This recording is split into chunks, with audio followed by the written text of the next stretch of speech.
Hello fellow grower, magandang araw po. In this video, i-introduce ko naman sa inyo ang isang klase ng peste na pumapatay sa ating mga halaman.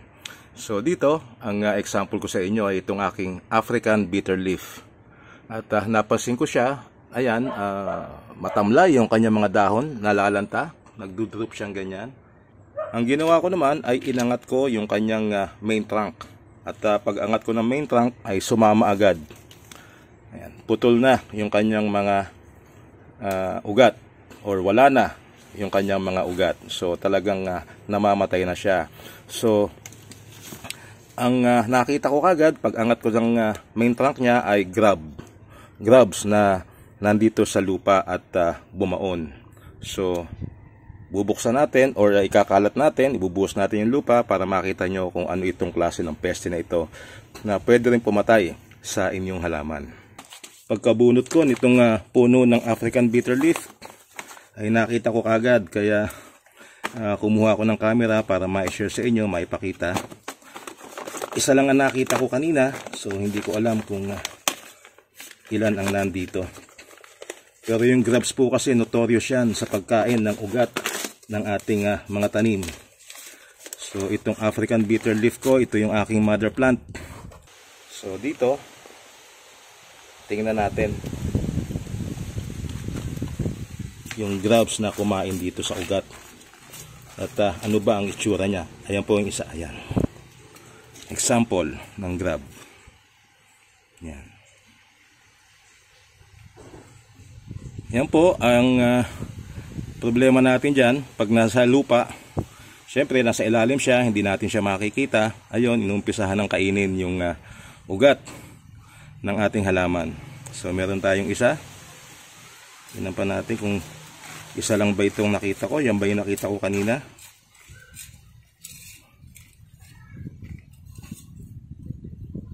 Ayun pa isa. Dalawa na sila. So pinamahayan ng grubs itong aking lupa ng African bitter leaf. At ayan nga, wala ka na halos makita na ugat dito sa lupa. Oh. Kinain niya na ng kinain. So pag may makikita kayong ganito sa inyong halaman, sa lupa halimbawa, nagkataon na sa ibabaw, tanggalin po kagad dyan. Ayan, may gumagalaw sa lupa, meron pa rin dito sa ilalim. Oh.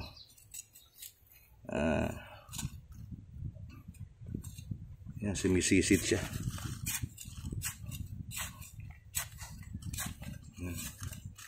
Ayun, ang isa pa. Ayun. May tatlo na. Tinamaan ko pa yata. Ito pa ang isa. Yan, apat na sila.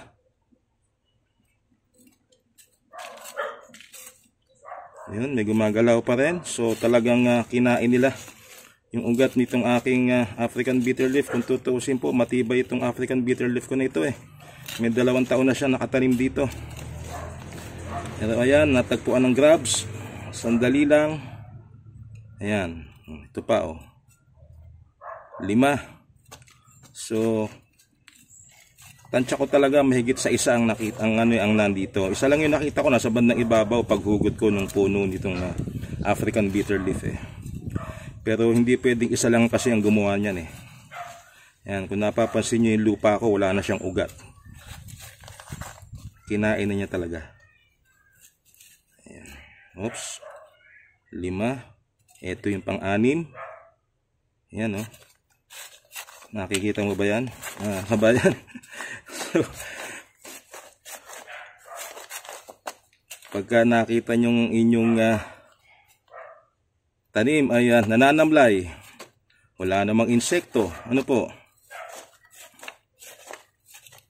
na kumakain sa kanya, pero nananamlay, nasa lupa ang problema at isa na nga po yung kumakain ng ugat. Ilagay natin dito sa lalagyan. Ayan.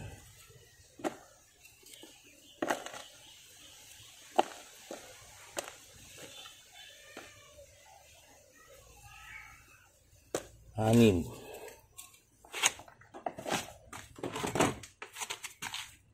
Maghanap pa tayo.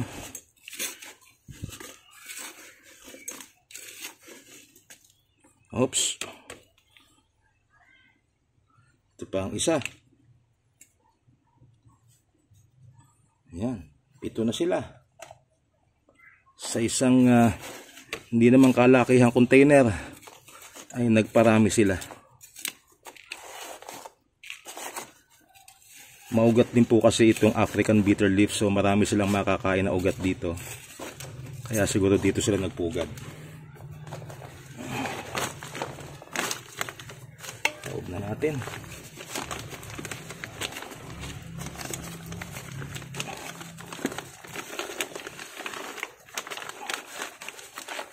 Ang isa pang naging conducive sa kanila sa pamamahay sa container, polybag na ganito, at sa kahit ano pong container yan, ay ang ganitong panahon ng tag-ulan.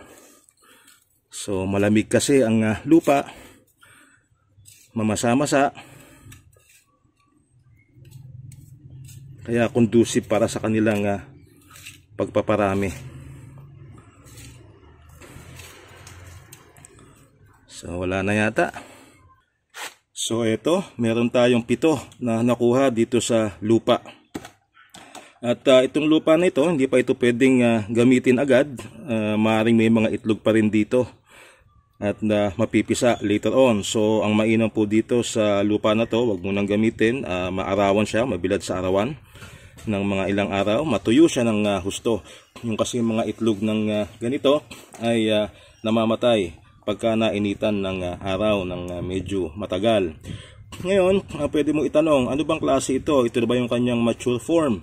Ito pong mga grabs na ito, nagtatransform pa yan. Yan yung mga tinatawag natin later on na beetle. Ano po, sa Tagalog, kung tawagin natin, salagubang. So, mabubuhay pa yan. Kung pababayaan ko, mabubuhay pa yan at magiging salagubang later on. Nagkaroon po tayo ng short video tungkol sa salagubang. So ito po yung kanilang larva form, yung worm form nila, ano po, habang nagde-develop pa. At yun nga, ang kinakain nito ay yung mga decaying matter, ano, mga nabubulok na sanga, ganyan. Pagka wala na siya makain, ang kakainin niya na yung ugat ng halaman. At ito, hindi ko naman, sayang merong ibang nasira, namatay, ano po. So hindi ko naman papatayin ito, itatapon ko lang sa kabilang lote, sa bakante, yung mga madamo na lugar para doon sila mag-survive kung kakayanin nilang mag-survive at later on ay maging salagubang. So marami sila pagka ganitong panahon ng tag-ulan. Kasi nga malamig ang lupa at conducive sa pangingitlog pati ng salagubang, ng beetle kung tawagin natin sa English. So pagka ang iyong halaman ay napansin mo na ayan, nalalanta ang mga dahon. Gaya niyan. Wala ka namang alam na insekto. Lalo itong African bitter leaf. Walang dumadapong insekto dito dahil napakapait ng dahon nito. Pero bigla siyang napansin ko na lang ay nalalanta. Medyo napabayaan ko rin kasi. At yun nga, nang bunutin ko, ayan ang itsura ng kanyang puno. Kanyang ilalim. Ayan. So naubos yung ugat niya, naputo lahat. At pagkabunot ko nito, nakita ko kagad isang grab na agad-agad po mailalim. Yan po ang grabs na peste, pwedeng maging peste sa ating taniman. At at the same time ay may tuturing din natin na endangered dito kasi nagiging salagubang. Kaya naman hindi ko siya papatayin. Itatapon ko sa bakanting lote na madamo, yung walang mga halaman na papakinabangan. Okay, so yan po ang ating video tungkol sa grabs, kung ano ba ang maaaring maging epekto nito sa ating mga tanim. At nasa sayo na kung siya ay pupuksain mo. Ngayon, pwede mo maitanong, ano ba yung pwede natin gamitin dito para hindi tayo magkaroon ng ganito sa ating halamanan? Well, wala po akong marirekomenda na insecticide kasi pagka naglagay tayo ng insecticide sa lupa, pati na yung mga beneficial microorganisms ay maaaring mamatay. Ang sa akin po, dapat ito tinatanggal lang manually. So ako po manually lang. At ito namang aking African bitter leaf, susubukan kong salvage nito gamit yung kanyang tangkay, cuttings. Yung sariwa pang parte ng kanyang tangkay, susubukan kong paugatan. Napakadali naman paugatan nitong African bitter leaf. Madali lang siyang mahubuhay kahit cuttings lang siya. So, hanggang dito na lamang po. Maraming salamat sa panonood. At kabayan, kung hindi ka pa nakaka-subscribe, please don't forget to subscribe to the channel for more videos na pwede mong mapanood about container gardening. Again, maraming salamat sa panonood and hope to see you in my other videos. Bye-bye!